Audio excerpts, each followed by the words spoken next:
welcome back to my YouTube channel. Today in this video I am going to show you the Jasmin web panel and PlaySMS. Using Jasmin panel, you can connect your SMPP provider here and do some configuration, add user, empty route, and you can send SMS from here, and you can check submit log.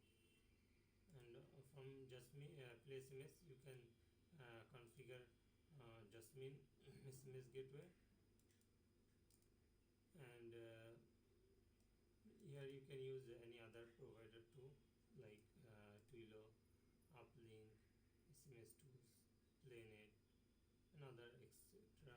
Kannel also, and you can send SMS from compose email. You can also send bulk SMS from here, like you have to add phone book, and you have to click you have to add like prefix with hash for groups and add that for users. You can also check logs from here, and check send SMS from here. You can see. Thank you for watching this video.